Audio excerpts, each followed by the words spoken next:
So it's been a really crazy week in boxing this time, so I hope I get through all the news. Okay, top stories for this week. Canelo Alvarez has signed a lucrative deal with the sports streaming app DAZN. Manny has signed with a new promoter and already has a fight lined up for possibly January. Floyd Mayweather may have a comeback match lined up for him as well, and possibly two. Also, it's fight week for Demetrius Andrade, who was supposed to be fighting Billy Joe Saunders, but not anymore because of baseball. This past weekend, we saw Terrence Crawford take out previously undefeated Jose Benavidez Jr. in the 12th round. Before the stoppage, the scorecards had the fight in favor of Crawford. Crawford employed an effective strategy working on combinations while targeting the body. But in the later half of the fight, Benavidez seemed noticeably tired and not as active as he was in the earlier rounds. In the post-fight interview, Crawford was asked who he wanted to take on next, and he just said he wanted to take them all. But according to Dan Rayfield, it's most likely against fellow top-ranked fighter Edegidis Cavalier-Cascas. This name. Only if he's able to win his fight on November 16th against Alexander Busputin. On the undercard, we saw rising stars Michaela Meyer and Shakur Stevenson both dominating their opponents. Meyer won a unanimous decision, winning the vacant NABF Super Featherweight title, and Stevenson was able to get a TKO victory in the first round.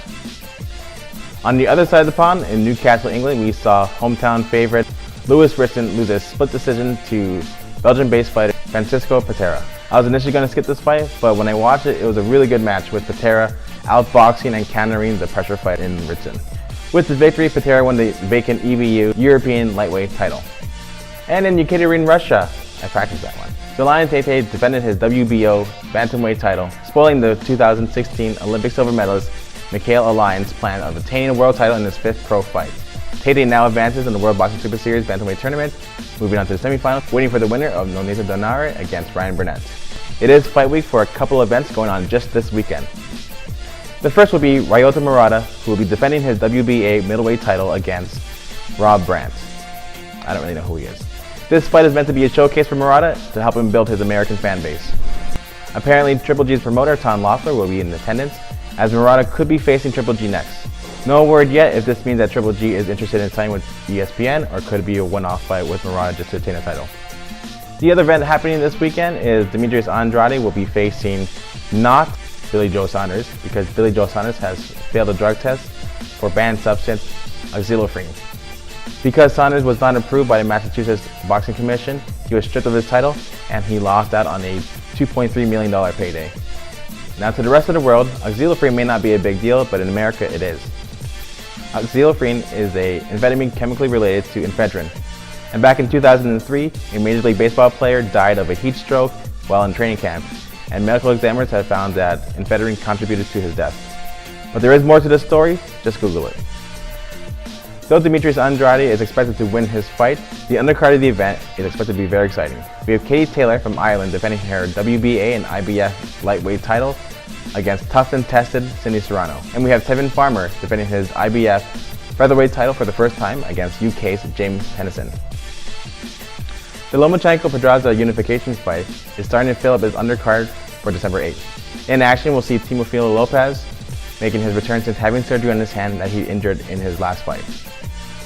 He'll face Mason Menard, who has also faced Devin Haney and Ray Beltran. Also in the card, we'll see Isaac Dogbe as he'll defend his WBO Super Bantamweight title against hard-hitting Emmanuel Navarrete.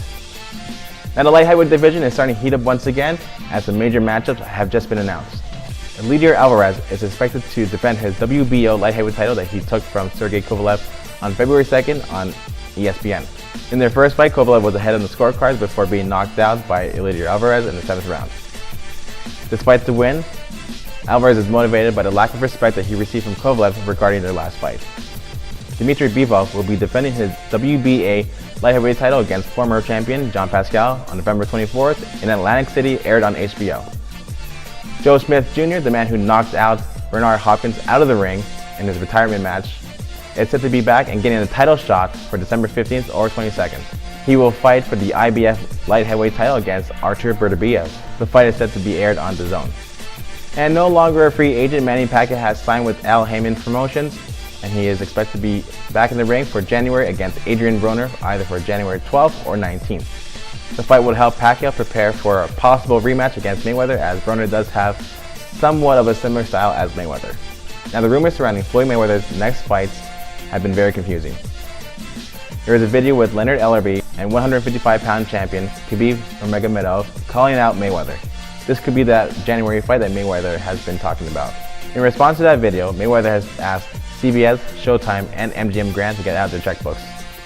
Now, Canelo Alvarez is now currently the highest paid athlete in the world, and that is because of his deal with DAZN. That deal is a 5-year, 11-fight contract signed for a guaranteed $365 million. Golden Boy Promotion has went to DAZN directly to get the deal done. But as high as that deal is, it is drawing criticism from Floyd Mayweather, who is saying that he can get more for one fight than that 11-fight deal. Canelo has stated the reason behind signing with DAZN is to reach out to more boxing fans, as the streaming service in the US is only $9 a month, while in Canada it's $20 a month. This is okay. This will be more accessible to boxing fans rather than fans having to pay upwards of $85 just for one event. As part of the deal, DAZN has agreed to let Golden Boy Promotions put on 10 high-caliber boxing events per year on the app as early as 2019. Alright, I guess I'll start paying for it now. That's all this week for boxing news. I'm that boxing guy, Bernard Dadula. Catch you next time.